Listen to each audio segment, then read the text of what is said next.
Drunk and drive కేసుల్లో వాహనాలు స్వాధీనం చేసుకోవద్దట. ఎవరు చెప్తున్నారు? హైకోర్టు చెప్తున్నది. సీజ్ చేసే అధికారం పోలీసులకు లేదు. ఇప్పుడు నువ్వు తాగినో బండి నడుపుతున్నావు, దొరికిన తర్వాత బండి సీజ్ చేసి పోలీస్ స్టేషన్ తీసుకుపోతున్నారు, ఇక వెళ్ళిపో బాబు నుంచి అని. సో అట్లా చేసే అధికారం పోలీసులకు లేదట. మరి పోలీసులు ఏం చేయాలి? మరి తాగి నడుపుతున్నానే ఆప్తివి, మరి అదే తాగి నడిపిన బండి ఆయనకే ఇవ్వాలంటే ఆయనకి ఇవ్వద్దు, వాళ్ళ పేరెంట్స్నో లేకపోతే ఇంకెవరినో దగ్గర వాళ్ళనో పిలిచి వాళ్ళకి బండి అప్పచెప్పాలన్నట. ఒకవేళ కనుక వాళ్ళు ఎవరు రాకపోతే అప్పటికి ఆయన ఎంతసేపు ఉంటాడు? గంట 2 గంటలు ఉంటారు కదా, వాళ్ళు టార్గెట్ రీచ్ అవ్వాలి కదా. ఇవాళ పెట్టుకున్న 50 డ్రంక్ అండ్ డ్రైవ్ కేసులు ఇవాళ గంటలో దొరికితే గంటలు వెళ్ళిపోతారు. వాళ్ళకి డ్రంక్ అండ్ డ్రైవ్లో ప్రజలు తాగొద్దు, తాగి నడపొద్దు, వాళ్ళ అవగాహన రావాలన్నది కాదు, ఎన్ని వసూలు చేసాం అన్నది ఇంపార్టెంట్ కదా ట్రాఫిక్ వాళ్ళకి. ప్రభుత్వ టార్గెట్ అదే కదా. సో కాబట్టి ఆ టార్గెట్ రీచ్ అయ్యేలోపు కనుక వాళ్ళకి ఫోన్లు చేసి వాళ్ళు వస్తే వాళ్ళకి ఆ కీ అప్పచెప్పి బాబు తీసుకుపోండి అని చెప్పాలా. లేదంటే సురక్షితంగా వెహికల్ని తీసుకుపోయి పోలీస్ స్టేషన్ తీసుకుపోవాలన్నట.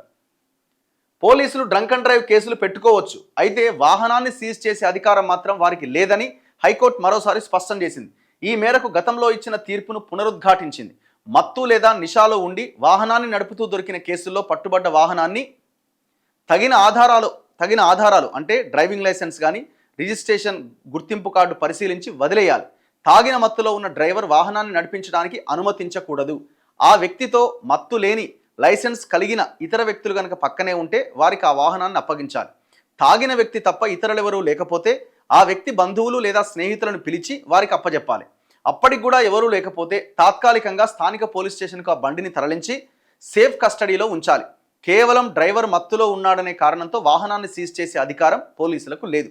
వాహనం యజమానిని ప్రాసిక్యూట్ చేయాలని దర్యాప్తు అధికారి కనుక భావిస్తే వాహనాన్ని సీజ్ చేసిన 3 రోజుల్లో ఛార్జ్షీట్ దాఖలు చేయాలి.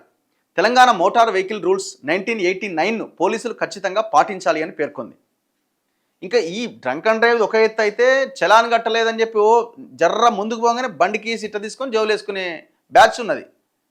సో ఇట్లాంటి ఎవరైనా చేస్తే గట్టిగా ప్రశ్నించే ప్రయత్నం చేయండి. ఎందుకంటే బండి ఆయన కీ తీసుకోవడము లేకపోతే ఇబ్బంది పెట్టేటువంటి ప్రయత్నాలు ఆయన చేయొద్దు.